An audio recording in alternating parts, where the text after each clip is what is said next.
king and queen of Eldoria were killed by Tyrus, the brother of Vagan, who then took over the kingdom. Princess Jane, Vagan's daughter, escapes into the forest.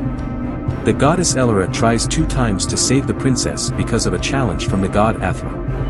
Nadia, the goddess of evil, supported Tyrus. The princess found refuge with an old woman in the forest, whose son fell in love with her. Elora used a magic mirror to see who Tyrus's enemy was, and it showed Tyrus's wife. When time went backward, it revealed that Tyrus and Nicol were friends when they were young. Nicol is in love with Lewis, and Nicol introduces Lewis to Tyrus.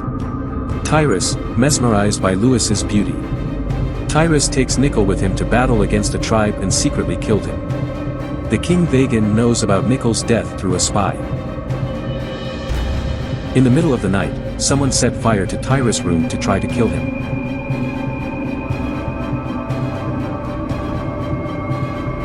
Tyrus saw his room engulfed in flames around him. Realizing that if he did not escape immediately, he would surely burn to ashes, Tyrus grabbed a chair. He smashed through the window glass and broke the window door.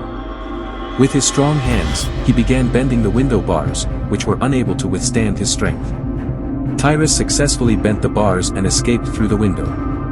He grabbed hold of a branch from a nearby tree and began to climb to safety and breathed a sigh of relief, thinking he was safe. But from the tree, as he looked back at the mansion, he saw it was still burning. When the guards saw that Tyrus' mansion was on fire, they hurried inside to extinguish the flames. A Tyrus that came down from a tree.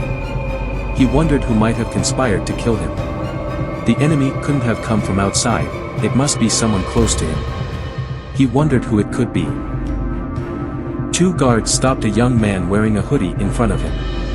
One of them said, "He sneaked close to your house and then left. He claimed that he's the one who will set your house on fire." Tyrus stared at the young man and he recognized him. He asked, "Are you Nicol's younger brother?" The young man fearlessly replied, "Yes, I am Nicol's younger brother." Tyrus then asked, "Why did you want to kill me?" "Why did you kill my brother Nicol?" he questioned further. This unexpected Tyrus, towards the young man. "Oh, did you come to seek revenge for Nicol's death?" he asked cruelly. "Yes, I will kill you," said the young man furiously. Tyrus said that, "You can only kill me if you are alive." Then he pointed angrily at his burning mansion, saying to the subordinate nearby, "This is your way of protecting." He then ordered, "Tomorrow morning, roll his head at the elephant's feet." Nicol's younger brother was then dragged away by the soldiers. In the morning, at the palace, the king, queen, and Princess Jane left with their royal entourage. They arrived at Halder's house, where Halder greeted them as they got out of the carriage. Without speaking, King Vagan walked into Halder's house, followed by the queen and Princess Jane. They went straight to the reception hall and sat down. The king started by saying, "Nicol is dead." Halder concluded, "Your brother killed him," interrupting. Vagan realized that Halder also knew the secret of Nicol's death. Realizing there was no point in hiding anymore, he said in a tense voice, "It's all because of your daughter Louise. If you had agreed to the marriage that day, Nicol would still be alive today." Louise stood inside the house, tears filling his eyes. She entered the living room and bowed to King Vagan. When Vagan saw her, he felt guilty and avoided looking at her face. Then, the queen turned to Halder and said, "We've come to ask for Louise again." Louise looked up at the queen. Queen said, "Cruel Tyres will do anything to get what he wants.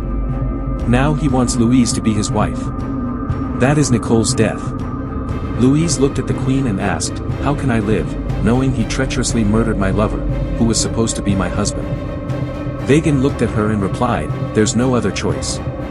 If you refuse, he'll kill your father next. He'll take you, who can stop him?"